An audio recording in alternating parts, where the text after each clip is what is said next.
Hi everyone, my name is Katya and today I'm here to talk to you about the outcome bias. Quick disclaimer before we start, if I do sound like Darth Vader it's because of allergies, so please bear with me. Now let's jump right into it. Before we get to the outcome bias definition, I want you to meet three investment managers, Han, Leia, and Luke. This trio was given exactly the same amount of money for management. Now, let's see what happens after 3 months. It looks like Han has generated 20% profit, Leia stayed at 0%, and Luke had a loss of 10%. Now, based on this information, who would you choose to be your investment manager? If you went with Han, solely based on his performance in the last 3 months, you might have fell victim to the outcome bias. This is because in order to make a rational decision in this case, the information we were given was simply not enough. Let's look at our investment managers together side by side as equal economic actors in a free market.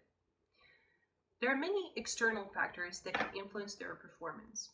There could be some political events that took place over the course of 3 months, or maybe Leia and Luke are relying on a long-term investment strategy that could pay off in the future. Or simply, Han lucked out. Moreover, 3 months is too short of a time period to judge the situation rationally. Unless you know how to evaluate a good decision in the stock market in 3 months that we were given, you cannot judge the skill of the investor. Yes, this is what Han's performance looks like now, but look at that. Our investment horizon could be 5 or even more years. This is how minuscule his success looks when put on a longer timeline. And it is quite possible that his performance will look like this in the end. Now, remember Leia? Let's bring her in. Though she didn't produce any profit in the first 3 months, her steady strategy might have generated amazing growth over the course of these 5 years. While Leia could be a better investment manager, you gave Han the upper hand solely based on the fact that he did well for 3 months straight. Many a time, the reason for the outcome turns out to be random, but you might assume this randomness to be a masterstroke by the person who made the decision. A lot of successful gut feel predictions are nothing but the effect of the outcome bias. So never judge based on the outcome when random factors can influence the decision. Unfortunately, our brain has a natural tendency to attribute outcomes with success and failure. Since age-old times, we have been taught to measure the effectiveness of a decision based on the outcome. Thus, we celebrate successes and condemn failures, a response that disregards the underlying causes. But as we discussed, at times outcomes do not determine if you did the right thing or not. So here is the official definition of the outcome bias. Outcome bias is the tendency to judge a past decision by its result instead of looking at the quality of the decision. So in other words, one mistakenly takes into account only the ultimate outcome without looking at the information that was available at the time when the decision was being made and what factors or events led to that outcome. One of my favorite examples is stock market crash. When stock market crash occurs, most investors experience huge losses, of course. In spite of the losses, people claim to have foreseen the crash. For example, after the famous 2008 stock market crash, many analysts provided prior signs which seemed to clearly indicate the sign of an upcoming crash. Analysts make such claims all the time, and the claims turn incorrect more often than they turn true. So analyzing patterns to find the signs of an event after the event has occurred is no biggie. The real skill lies in doing it beforehand.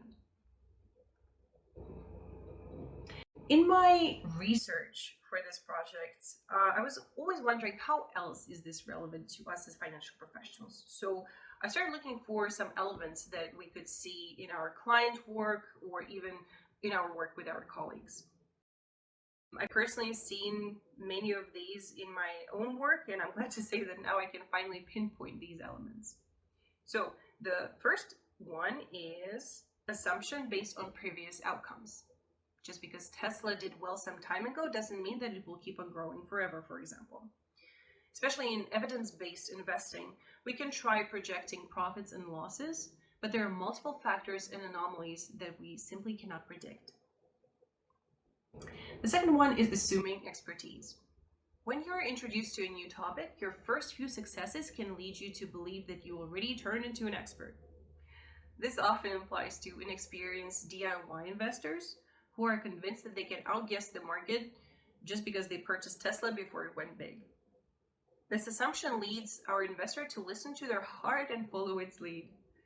But based on Morningstar's studies conducted in 2019, only 23% of all active funds topped the average of their passive rivals over the 10-year period. The third one is assuming the decision to drive the outcome. As investors, we need to understand that there are many factors that will play against or for us, and to assume the sole responsibility for the entirety of an outcome would be inaccurate. This is why we have multiple disclaimers on every single report that we produce for our clients, such as past performance is not a guarantee of any future performance, and so on. The fourth one is assuming you have the ability to predict. This was already mentioned multiple times in my presentation, but if you right outcomes can lead you to assume a superior skill of prediction. These brash decisions can lead to sad outcomes if we keep on relying just on our confidence, which we gain thanks to previous successes. A few right outcomes can lead you to believe that you possess some expertise when you don't. But there's also a flip side of the coin. A few incorrect outcomes can lead you to believe that you are not cut for it, but actually persisting and staying on track might lead you to great results. Lastly, my mom's favorite, I knew it all along. Next time, try doing something beforehand. This one is closely related to another bias called hindsight bias, which I believe is being covered by Group 3, so definitely go check out their videos to learn more about this one. Like any other bias, you can get rid of the outcome bias, or at least try mitigating its effects as much as possible. In order to do so, you can ask a couple of questions like, what circumstances led up to the decision? What information was available or not available at the point of the decision? Were all areas of the decision-making process fully considered and evaluated? Were there other people who should have or could have been consulted? And was there any need to make the decision at the time it was made? Or maybe you could have waited a little longer and get more information in the meantime to make a more rational decision. But, and here's my operations background resurfacing, all of these questions can essentially be funneled down to three main analysis categories. These categories essentially cover the result itself, your decision-making process, and due diligence. So the first one, decision-making process analysis. Could I have followed a better process to make the decision? When choosing between two options, you might choose one randomly and achieve success. But would you choose everything in life at random? I hope not. The right thing to do is ask yourself, did I choose one option after considering facts and applying thought? If you did, the outcome doesn't really matter because your process is working. If the outcome goes against your favor, take the time to think about what you missed while making the decision. The second one is information analysis. So, was the decision obvious before knowing the outcome? And what was the quality of information at hand? So try to ignore the outcome and only look at the information. Have you conducted enough research to ensure that you have the right information? Were you aware of the factors that you can personally control versus those that were out of your control? Last but not least, outcome analysis. So what caused the outcome? Ask yourself, was the decision or action the whole and sole reason behind this outcome? Chances are, other factors influence the outcome too.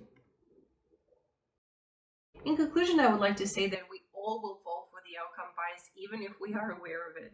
So reflect early and reflect often. Ideally, you want to have a first reflection point in your process before your team or client experience the outcome of that decision-making process. Of course, this is not always possible, but if you can seek an opportunity to challenge and reflect upon the quality and integrity of your decision-making processes before you experience the outcome, it has the biggest impact of eradicating any potential outcome bias in your evaluation. Try making a note of all the conclusions you make after the outcome has arrived. Also, just for your own interest, make a note of the predictions you make before the outcome. You will be able to rate your predicting and forecasting ability afterwards. And lastly, do not turn judgmental based on the outcome. Neither does a bad result imply a bad decision, nor does a good result imply a good decision. So do not bang your head against the wall when things go wrong, or praise yourself to glory when things go right. Trust the process of making a mindful and reflective decision and enjoy the journey. Before we close, here are a few references that I recommend for further reading. There are some fascinating studies out there. So thank you all so much for your time. I will appreciate any feedback that you have for me, and see you next time. Bye.